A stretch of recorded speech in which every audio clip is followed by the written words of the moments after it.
किसी शहर के रेलवे स्टेशन पर एक भिखारी रहता था। वो वहाँ आने जाने वाली रेलगाड़ियों में बैठे यात्रियों से भीख मांगकर अपना पेट भरता था। एक दिन जब वह भीख मांग रहा था तो सूट बूट पहने एक लंबा सा व्यक्ति उसे दिखा। उसने सोचा कि यह व्यक्ति बहुत अमीर लगता है, इससे भीख मांगने पर यह मुझे जरूर अच्छे पैसे देंगे। वह उस लंबे व्यक्ति से भीख मांगने लगा। भिखारी को देखकर लंबे व्यक्ति ने कहा, तुम हमेशा मांगते ही रहते हो, क्या कभी किसी को कुछ देते भी हो? भिखारी बोला, साहब मैं तो भिखारी हूँ, हमेशा लोगों से मांगता ही रहता हूँ, मेरी इतनी औकात कहाँ कि किसी को कुछ दे सकूं। लंबा व्यक्ति बोला, जब किसी को कुछ दे नहीं सकते तो तुम्हें मांगने का भी कोई हक नहीं है। मैं एक व्यापारी हूँ और लेन देन में ही विश्वास करता हूँ। अगर तुम्हारे पास मुझे कुछ देने को है तभी मैं तुम्हें बदले में कुछ दे सकता हूँ। इतना कहने के बाद वह लंबा आदमी ट्रेन में बैठकर चला गया। इधर भिखारी उसकी कही गई बात के बारे में सोचने लगा। उस लंबे व्यक्ति के द्वारा कही गई बात उस भिखारी के दिल में उतर गई। वह सोचने लगा कि शायद मुझे भीख में अधिक पैसा इसलिए नहीं मिलता क्योंकि मैं उसके बदले में किसी को कुछ दे नहीं पाता हूँ। लेकिन मैं तो भिखारी हूँ, किसी को कुछ देने लायक भी नहीं हूँ। लेकिन कब तक मैं लोगों को बिना कुछ दिए केवल मांगता ही रहूंगा। बहुत सोचने के बाद उस भिखारी ने निर्णय किया कि जो भी व्यक्ति उसे भीख देगा उसके बदले में वह भी उस व्यक्ति को कुछ जरूर देगा। लेकिन जब उसके दिमाग में यह प्रश्न चल रहा था कि वह खुद भिखारी है तो भीख के बदले में वह दूसरों को क्या दे सकता है। इस बात को सोचते हुए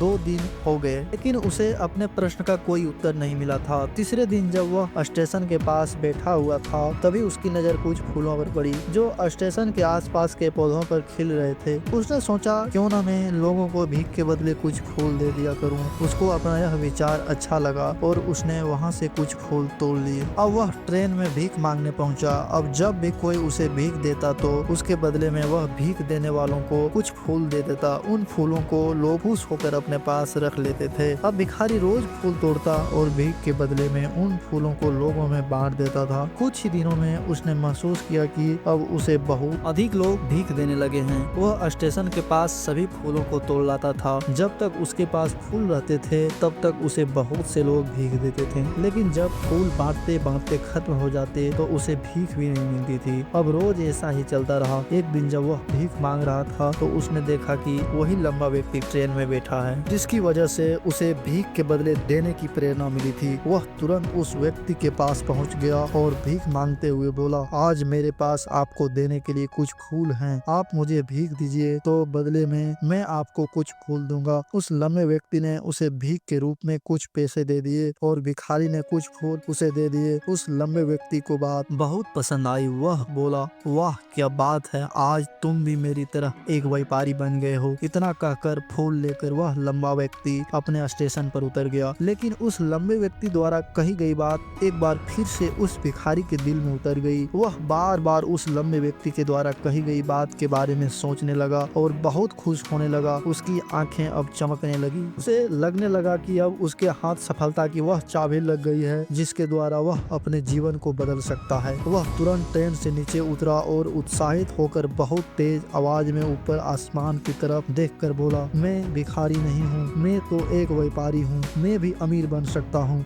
लोगों ने उसे देखा तो सोचा कि शायद यह भिखारी पागल हो गया है और अगले दिन से वह भिखारी उस स्टेशन पर फिर कभी नहीं दिखा। लेकिन 6 महीने बाद इसी स्टेशन पर 2 व्यक्ति सूट बूट पहने हुए यात्रा कर रहे थे। दोनों ने एक दूसरे को देखा तो उनमें से एक ने दूसरे से हाथ मिलाया और कहा, क्या आपने मुझे पहचाना? दूसरा व्यक्ति बोला, नहीं, क्योंकि मेरे हिसाब से हम लोग पहली बार मिल रहे हैं। पहला व्यक्ति बोला, नहीं, आप याद कीजिए, हम पहली बार नहीं बल्कि तीसरी बार मिल रहे हैं। दूसरा व्यक्ति बोला, मुझे याद नहीं, वैसे हम पहले 2 बार कब मिले थे? अब पहला व्यक्ति मुस्कुराया और बोला, हम पहले भी 2 बार इसी ट्रेन में मिले। मैं वही भिखारी हूँ जिसको आपने पहली मुलाकात में बताया कि मुझे जीवन में क्या करना चाहिए और दूसरी मुलाकात में बताया कि मैं वास्तव में कौन हूँ। दूसरा व्यक्ति मुस्कुराया और अचंभित होते हुए बोला, ओ याद आया, तुम वही भिखारी हो जिसे मैंने एक बार भीख देने से मना कर दिया था और दूसरी बार मैंने तुमसे कुछ फूल खरीदे थे।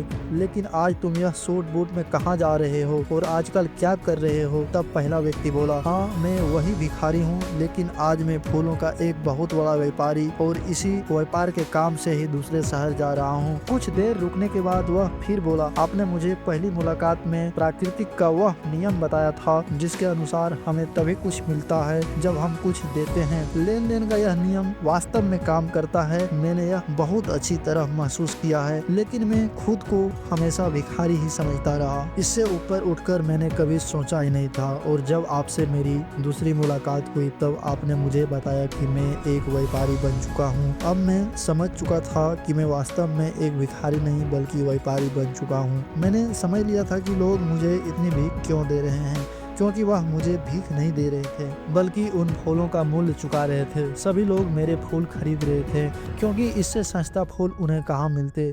मैं लोगों की नज़रों में एक छोटा व्यापारी था, लेकिन मैं अपनी नज़रों में एक भिखारी ही था। आपके बताने पर मुझे समझ आ गया कि मैं एक छोटा व्यापारी हूँ। मैंने ट्रेन में फूल बांटने से जो पैसे इकट्ठे किए थे उनसे बहुत से फूल खरीदे और फूलों का व्यापारी बन गया। यहाँ के लोगों को फूल बहुत पसंद है और उनकी इसी पसंद ने मुझे आज फूलों का बहुत बड़ा व्यापारी बना दिया। दोनों व्यापारी अब खुश थे और स्टेशन आने पर साथ उतरे, अपने अपने व्यापार की बात करते हुए आगे बढ़ गए। दोस्तों, इस कहानी से हमें बहुत कुछ सीखने को मिलता है। कहानी में लंबा व्यापारी गिव एंड टेक के नियम को बहुत अच्छी तरह जानता था। दुनिया के सभी बड़े व्यापारी इसी जीवन के नियम का उपयोग करके सफल हुए हैं। इस फॉर्मूले को उसने भिखारी को भी बताया। भिखारी ने इस प्राकृतिक नियम को अपना लिया और इसका असर उसके जीवन में साफ दिखाई देने लगा। उसने अपनी सोच बदल ली और उसकी जिंदगी बदल गई। यह कहानी हमें बताती है कि हम यदि अपनी सोच बदल लें तो कुछ भी हासिल किया जा सकता है। यदि हम खुद को छोटा समझते रहेंगे तो हम हमेशा छोटा ही बने रहेंगे। बड़ा बनने के लिए हमें अपनी सोच को बदलना होगा और खुद के बारे में बड़ा सोचना होगा। कहानी का सार यह है कि सफलता आपकी सोच में छुपी होती है। खुद का आत्मसम्मान जगाइए, अपनी सोच को बड़ा बनाइए और देखिए कैसे आप सफलता के शिखर पर पहुंच जाते हैं।